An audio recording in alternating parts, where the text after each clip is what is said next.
প্রধান উপদেষ্টা ডক্টর মোহাম্মদ ইউনূস যখন জাতির উদ্দেশ্যে ভাষণ দেবেন ঘোষণা হয়েছে, সন্ধ্যায় ঘোষণা তখনই বেশ কয়েকজনের সঙ্গে আলাপ চাইতে হচ্ছিল যে প্রধান উপদেষ্টা ঘোষণা দেবেন, একটা তো আগ্রহ থাকেই। যদিও ব্যস্ততার কারণে তার পুরো ভাষণটি উভয় বসে শোনা হয়নি। পরে পত্রপত্রিকা, নিউজ সাইট, ভিডিও ক্লিপগুলো দেখলাম, দেখে তার ভাষণ সম্পর্কে আগে যা ধারণা করা গিয়েছিল, মোটামুটি তার একটা ছাপ পাওয়া গেছে।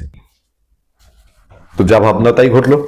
প্রধান উপদেষ্টা, আমরা যখন আড্ডা দিচ্ছিলাম, বা বেশ কয়েকজন রাজনীতি সচেতন মানুষ ছিলেন সেখানে, বিএনপি পন্থী মানুষজন ছিলেন, বিভিন্ন মতের দর্শের মানুষজন ছিলেন।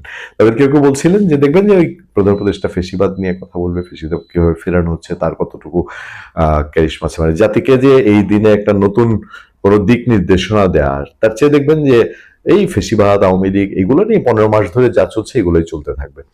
আচ্ছা, অনেক খবর হয়েছে, অনেকগুলো নিউজ পেপার আলাদা আলাদা রকম ইন্টারেস্ট থেকে, আলাদা আলাদা রকম দৃষ্টিভঙ্গি থেকে হেডলাইন করেছে। আমার সামনে যে খবরটা সেটা হচ্ছে, তারা চায় নির্বাচনের আগেই তাদের ফিরে আসা নিশ্চিত করতে। প্রধান উপদেষ্টা তারা কারা এটার বলার অপেক্ষা রাখে না, আপনারা সবাই জানেন, আমরা জানি। তিনি আওয়ামী লীগ নিয়েই 15 মাস, আমি বলেছি যে এই সরকারের শ্রম, ঘাম এবং মূল্যবান সময় আওয়ামী লীগের পেছনে যা গেছে, এটা যদি কিছুটা দেশের কাজে দিতেন তাহলে আমাদের আরো বিশেষ মঙ্গল হতো। বাংলাদেশ অন্তর্বর্তী সরকারের প্রধান উপদেষ্টা ডক্টর অধ্যাপক মোহাম্মদ ইউনূস বলেছেন, মুক্তিযুদ্ধের বিজয়ের মধ্যে দিয়ে স্বাধীনতা যে নতুন সূর্য উদিত হয়েছিল, বিগত বছরগুলোতে তার স্বৈরাচার ও ফেসিবাদে ম্লান হয়েছে। জুলাই গণ অভ্যুত্থানের মধ্যে দিয়ে আমরা আবারও একটি বৈষম্যহীন, দুর্নীতিমুক্ত, স্বাধীন ও সার্বভৌম গণতান্ত্রিক রাষ্ট্র ব্যবস্থা প্রতিষ্ঠার সুযোগ পেয়েছি। 15 মাস পরেও তিনি এখনো সুযোগের মধ্যেই আছেন। আচ্ছা, যাদের উদ্দেশ্যে ভাষণে তিনি বলছেন, গত বছরে 5ই আগস্ট গণঅভ্যুত্থানের পর অন্তর্বর্তীকালীন সরকারের সংস্কারের কর্মসূচির কথা তুলে ধরেন তিনি। এই কর্মসূচি সমাপ্তির পথে এগিয়ে যাচ্ছে সরকার। বৃক্ষ তোমার নাম কি, ফলে পরিচয়। ফলটা আসুক, ফল ভোগ যদি আমরা করতে পারি তখন। দায়িত্ব নেওয়ার পর প্রধান উপদেষ্টা এর আগে জাতীয় নির্বাচন, জুলাই সনদ, সরকার পতনের 1 বছর সহ বিভিন্ন গুরুত্বপূর্ণ দিবসে জাতীয় উদ্দেশ্যে ভাষণ দিয়েছেন প্রধান উপদেষ্টা। শেখ হাসিনা সরকার পতনের পর জুলাই আন্দোলনের সময়ের হত্যাকাণ্ডের কিংবা শেখ হাসিনা সহ আওয়ামী লীগ নেতাকর্মীদের বিচারও তাকে দেশে আনার প্রসঙ্গ উঠে এসছে এই ভাষণে। সামারাইজ করা একটা নিউজ। এবছর বিজয় দিবস এমন এক সময় অনুষ্ঠিত হচ্ছে, বাংলাদেশের ত্রয়োদশ জাতীয় সংসদ নির্বাচন ও জুলাই সনদ বাস্তবায়নে গণভোটের তফসিল ঘোষণা করা হয়েছে। তফসিল ঘোষণার পরদিনে নির্বাচনের সম্ভাব্য প্রার্থী ও ইনকলাব মঞ্চের আহ্বায়ক শরীফুল ইসলাম হাদী গুলিবিদ্ধ হয়েছে নির্বাচনী প্রচারণায় অংশ নেওয়ার সময়। অধ্যাপক ইউনূস তার ভাষণে শরীফুল ইসলাম হাদীর গুলিবিদ্ধের ঘটনায় সরকারের পদক্ষেপ তুলে ধরেন। সেই সাথে বিএনপি চেয়ারপারসন খালেদা জিয়ার চিকিৎসা, তার বিষয়ে সরকারের সিদ্ধান্তের কথা উল্লেখ করেন অধ্যাপক ইউনূস। ওসমান হাদীর গুলিবিদ্ধের ঘটনায় সরকারের পদক্ষেপ তুলে নেন, ফলাফল হলো তাকে যারা গুলি করেছে তার কেউ ধরা পড়েনি এবং জোর আলোচনা তারা ভারতে পালিয়ে গেছে। এই হলো ফলাফল। আর বেগম খালেদা জিয়ার স্বাস্থ্যের অবস্থা নিয়ে নতুন করে বলার কিছু নাই। অ্যাম্বুলেন্স তো ওসমান সাদির জন্য আনতে খুব বেশি সময় লাগেনি, তো বেগম জিয়ার অ্যাম্বুলেন্স নিয়ে এত কাহিনী কেন ছড়ানো হয়েছিল? বিজয় দিবসের ভাষণ হলেও বক্তব্যে মুক্তিযুদ্ধকালীন সময় ভারত কেন পাকিস্তান প্রসঙ্গে কিছুই উল্লেখ করেনি প্রধান উপদেষ্টা। আচ্ছা, ভারতের সহযোগিতা না হয় উল্লেখই করলেন না, যুদ্ধটা কার সঙ্গে হয়েছিল সেটাও তিনি উল্লেখ করলেন না।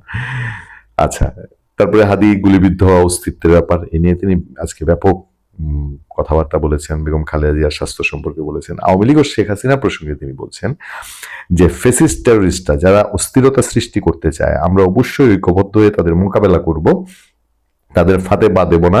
পরাজিত ফেসিস্ট শক্তি এদেশের পবিত্র মাটিতে আর কোনোদিন ফিরে আসবে না। এই যে ৮০ ভয়টা তাইলে কেন ওনাদের সার্বক্ষণিক?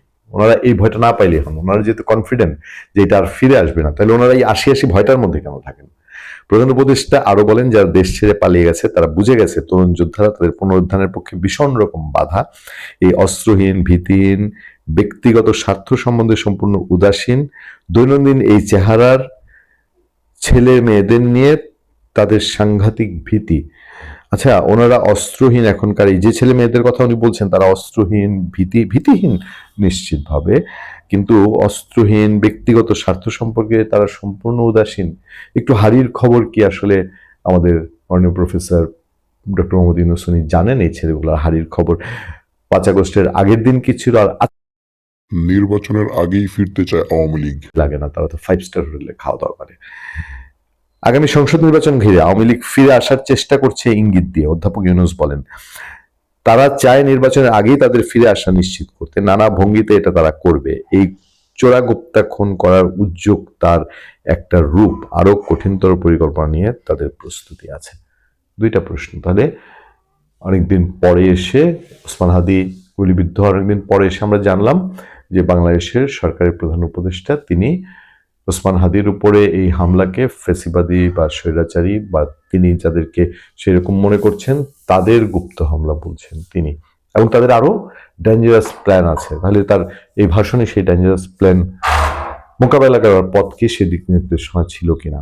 তিনি যখন এই কথা বলছেন সেদিনই বাংলাদেশের অন্যতম এই নির্বাচনের প্রতিদ্বন্দ্বিতাকারী এবং ধরে নেওয়া যায় যে আগামী দিনে সরকার গঠন করবে সেই দল বিএনপির একজন প্রার্থী ভয়ের চোটে তার নির্বাচনী প্রার্থীতা সরিয়ে নিয়েছেন। যাক, ডক্টর মোহাম্মদ ইউনূস আওয়ামী লীগ ফিরে আসবেন না বলছেন, আবার বলছেন যে আওয়ামী লীগ এই করছে সেই করছে। রাজনীতি কি একটু বেশিই ঘোলা হয়ে যাচ্ছে? ভালো থাকবেন, সুস্থ থাকবেন। আপনার সাথে আমি আতিক রহমান, পূর্ণিয়া।